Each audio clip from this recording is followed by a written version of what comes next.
Hello mga ka-Simple Life, another video ng bahay serye.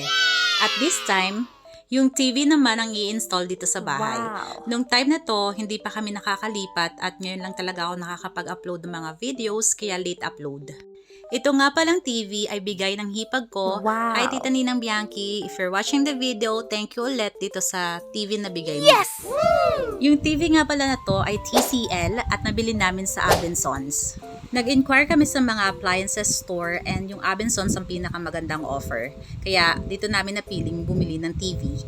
Tatlo silang nagtulong para i-install itong TV namin at binayaran namin yung installation for 1,000 pesos. Okay naman sila at eto pa nga nakapag-selfie pa nga sila dito Itong mga nag-i-install, hindi sila empleyado ng Abençons, pero sabi sa amin ng taga-Abençon na nag-assist sa amin, sila yung third-party installation provider nila. Pagkatapos i-unbox yung TV, sunod nilang ginawa sinukatan tong wall na pagkakapitan or paglalagyan nitong TV.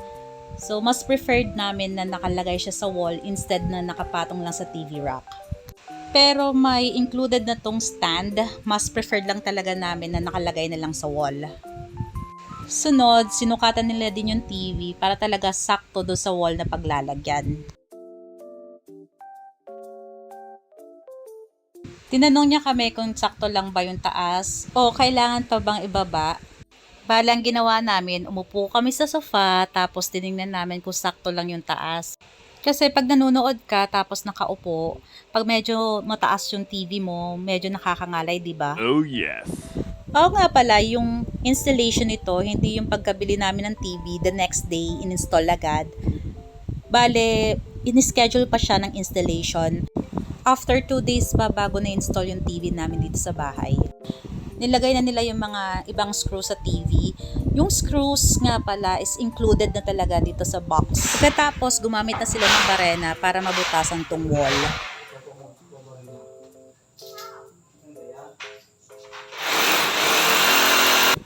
Nung nag-install sila sa bahay, hindi pa kami nakakalipat. Minake sure namin na bago kami lumipat, halos kompleto na yung gamit. Yes! Pagkatapos butasan ng wall, ang daming alikabok, kaya to si kuya nag-request ng walis tambo. Buti na lang may walis tambo na nasa bahay. Hindi pa kami nakakabili ng mga walis. Actually, itong walis tambo na to, may kwento yan. Sinend namin yung video na to doon sa biyanan ko. At yung biyanan ko pa ang nakapansin ng walis tambo. Sabi niya, palitan naman yung walis tambo. Tawang-tawa ako kasi sabi niya pati, ang ganda ng bahay, tapos ganun yung walis tambo. Actually, itong walis tambo na to is doon sa naggawa ng bahay. What? Hindi pa namin to napapalitan kasi nga, nung time na to, hindi pa kami nakakalipat. Ito yung ginamit yung naggawa sa bahay. So, from the start hanggang matapos ang bahay, ito yung walis tambo. At saka pa lang namin napalitan nung paglipat namin. Pero okay naman kasi nakakadala pa rin naman siya ng mga alikabok Go back sa installation at nilagay na nga nila ang bracket. Yung bracket is also provided or included sa box na nabili namin.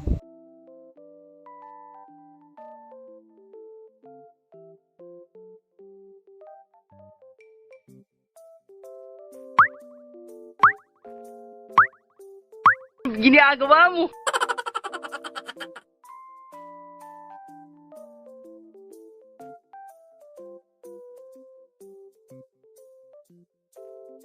Ang size ng TV na to is 55 inches. Hindi na rin kasi kami pwedeng mas malaki pang TV since maliit lang yung space ng living room namin. At saka, pag mas malaking TV, syempre mas malaking pera yung ilalabas mo. Oh yes.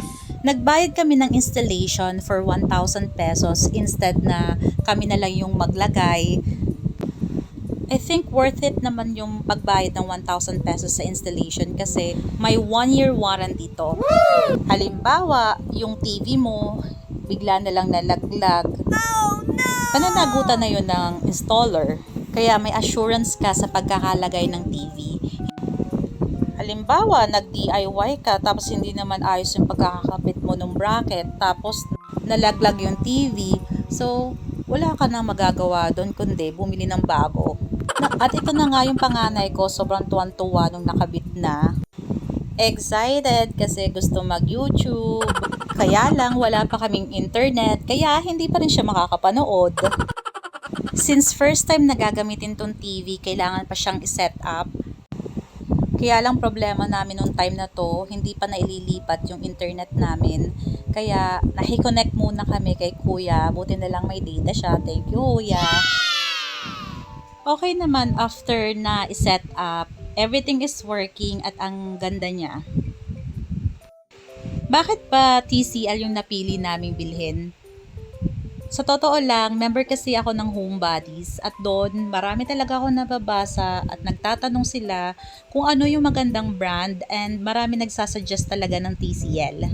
Sabi nila matibay daw ang TCL, let's see kung talagang okay to. Kahit nun pa man kasi hindi naman talaga kami nag-TTV, lagi lang kami naka-mobile phone. Tapos yung mga anak ko, malimit, nanonood sila nun sa computer. Meron din nga pala tong warranty sa mismong store, yung TV kung magkaroon ng sira. Hindi ko na kasi talaga maalala kung anong meron doon sa warranty na yon.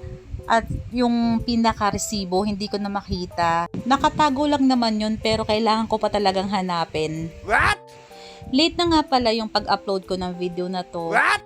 Ilang months na rin namin ginagamit dito sa bahay, lalo na pag nagne-Netflix, tapos yung anak ko nag-YouTube, okay naman siya. At hanggang ngayon, wala pa rin naman nagiging problema yung TV na to.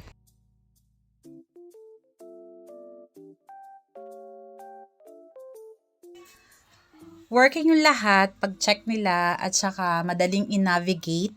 Madaling gamitin rin yung pinaka-remote nito. Yung pinakahuli nilang ginawa bago sila umalis, pinatanggal na rin namin yung pinaka-plastic ng TV. Meron pa kasi siyang cover. Overall, okay na okay ang TV. Tapos yung nag-install, okay din siya. In the future, pagka may bibilhin ulit kaming appliances, so mas okay na talaga sa Abençons.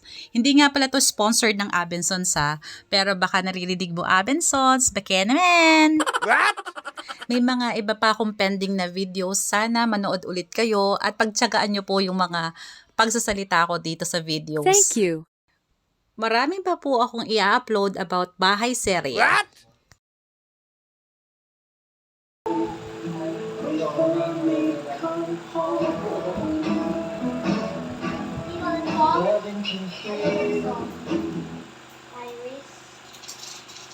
If you're new to my channel, don't forget to subscribe at i-click mo na rin yung notification bell para ma-update ka lagi sa mga new uploads ko.